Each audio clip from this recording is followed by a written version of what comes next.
वैसे तो कश्मीर के इस फिल्म में आपने ही भले ही अब काम किया हो, लेकिन कश्मीर के लिए तो आप बचपन से आवाज़ उठा रहे हैं, तो कैसे इसको देखते हैं?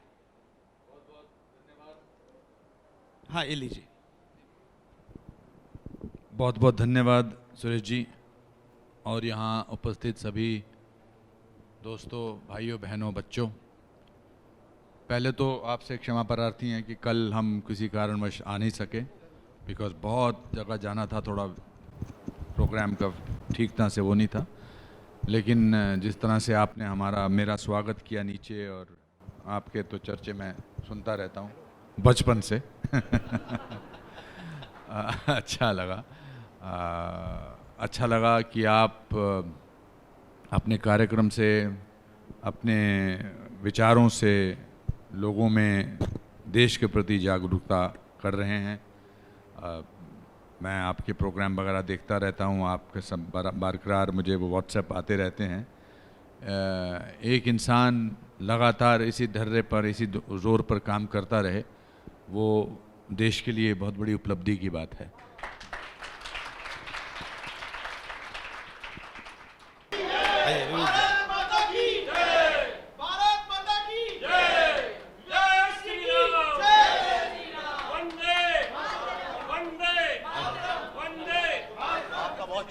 नहीं, कोई बात नहीं। माइक पे बहुत बहुत क्षमा प्रार्थी हूँ। कल मेरी बिल्कुल गलती नहीं थी, पर क्या करें, हम थोड़ा मैनेजमेंट का लफड़ा होता है। हम सब एक परिवार के सदस्य हैं।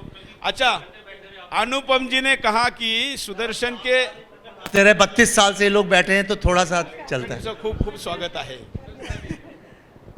अनुपम जी ने कहा कि सुदर्शन के स्टाइल में स्वागत होना चाहिए, तो विवेक जी ने बनाई हुई फिल्म का दुनिया भर में विरोध भी करने वाले हैं, तो ऐसे समय में तो फिर हमारे उस नारे से बात होनी चाहिए कि विवेक अग्निहोत्री तुम आगे बढ़ो, तो आप आगे बढ़िए, हम आपके साथ हैं। ये सुदर्शन टीवी का ही कमाल है कि यहाँ हर किस्म, यहाँ एक बड़ी अनौपचारिकता होती है। मुझे अच्छा लग रहा है, सारे एज ग्रुप के हैं, वो बच्ची से लेके यहाँ पर 80 वाले भी मिल जाए। मुझे अच्छा लगा, मुझे नीचे जिस तरह से स्वागत हुआ, अरे बहुत ही कमाल का माहौल है। ये दिल्ली एनसीआर के सबसे, मतलब ये कट्टर शब्द समझने के लिए सबसे असली हिंदू अगर कही है तो इस वक्त यहाँ सभागार में। वाह वाह।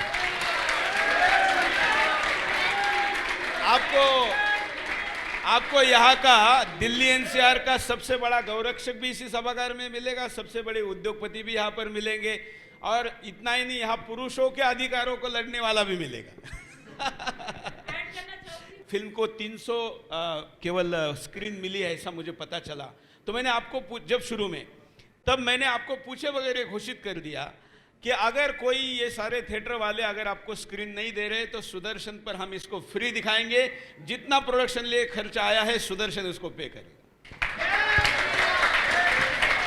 लेकिन हमारी मांग अभी भी ये है कि लोग थिएटर में जाकर इसको देखें। इस कार्यक्रम को देखने वाले जो दर्शक हैं उनको भी हमारा यह आग्रह है कि इसको थिएटर में जाके देखें। इसको, ये है तो एक युद्ध जो हमारे विरुद्ध लड़ा गया और उस युद्ध में केवल हमने मारा गया और हमको वहां से भागना पड़ा, लेकिन परिवार के साथ लेकर जाए और परिवार के बच्चों को लेकर जाए और उनको दिखाए कि ये देखो, ये वास्तविकता 30 साल पहले क्या हुआ, ये फिल्म नहीं है, ये 30 साल बाद क्या होने वाला है इसकी फिल्म है, ये कह के दिखाना चाहिए, और तभी उसको समझ में आएगा कि हाँ ये होना है। नहीं तो ऊंची इमारतें हम बना रहे हैं। अनुपम, आपको एक आपको बात कॉम्प्लीमेंट देता हूँ। अभी कई सारे अंग्रेजी वाले लोगों से भी बात हुई, उस तरह से सब लोग यही बोलते हैं कि ये तो पास्ट की फिल्म है। आप पहले आदमी हैं जिसने सत्य बोला। जब मैंने ये फिल्म बनाई थी तो मेरे दिमाग में था ये वर्तमान और भविष्य की फिल्म है। बिल्कुल बिल्कुल बिल्कुल बिल्कुल,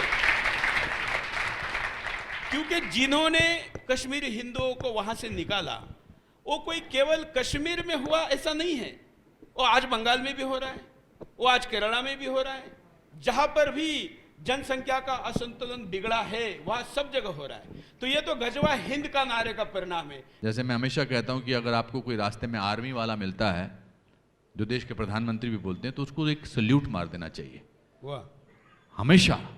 उसी तरह से इस पिक्चर के बाद जब आपको कोई कश्मीरी पंडित मिलेगा तो उसको कहना आप कश्मीरी पंडित हैं, आपका नाम कौल है, मट्टू है, रायना है, फलाना ढिमकाना है, खेर है, उसको एक गले लगा लेना, तो उसको लगेगा कि मेरे जो तकलीफ़ें हैं, मेरे जो दुख हैं, वो थोड़े कम हो गए। इसलिए पहले हम आपको गले वाह।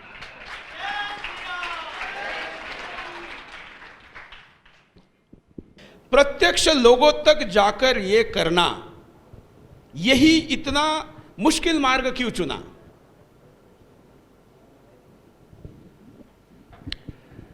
जीवन जीने से ज़्यादा मुश्किल क्या चीज़ है? हम जब जीवन जीते हैं तो हम तो नहीं ये कहते कि इतना मुश्किल मार्ग क्यों चुना, कहाँ पैदा हो गए, कभी ऐसा नहीं बोलते हैं।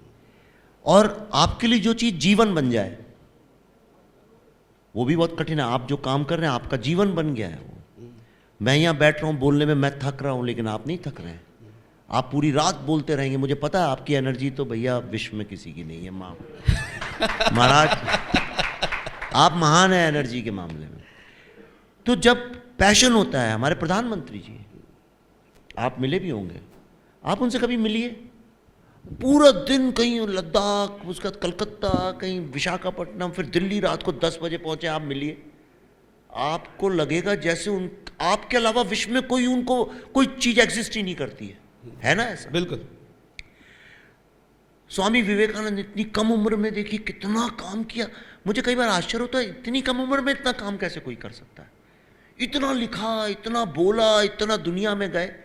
तो जब आदमी किसी चीज़ को अपना जीवन बना लेता है, जो स्वामी नंगे पांव चलता चला केदारनाथ चला जाता है, इतनी बर्फ़ होती है, कितना कठिन काम है। हम जाए तो मर ही जाएंगे। हम जानते ही नहीं बर्फ़ में कैसे नंगे वहाँ जा सकते हैं, बिना निवस्त्र वहाँ जा सकते हैं। तो जो चीज़ जीवन बन जाए, तो जब हमने इसको जीवन ही बना लिया, ऐसी कहानियाँ कहना जिसको कहने में सब डरते हैं और जिसको लोग बोले नहीं देते, तो फिर वो राह जो है प्रेम, मोहब्बत, प्रेम किसी भी राह को आसान कर देता है।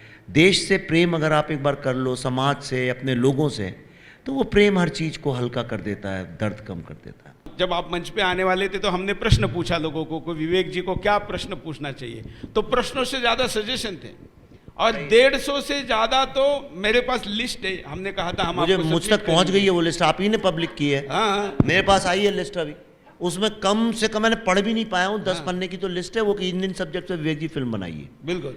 तो लेकिन मैं जानता हूँ लोग प्रेम से बोलते हैं, लोगों की चाह है। पर मैं जाने के पहले एक बात आपके माध्यम से सबसे कहना चाहता हूँ। मैं सबके प्रेम का बहुत आदर करता हूँ, आप सबका हाथ जोड़ के बहुत विनम्रता से, मैं इतना ऋणी हूँ, मुझे नहीं लगता कि मेरी 7 पुश्तों में कोई चुका पाएगा। मैं इसलिए ऋणी नहीं हूँ, मैं सच बात बताऊँ, इसको घमंड ना समझिए, इसलिए ऋणी नहीं हूँ कि फिल्म अच्छा बिजनेस कर रही है या लोग तारीफ कर रहे हैं या फोटो खींच रही, मैं उसका ऋणी नहीं हूँ।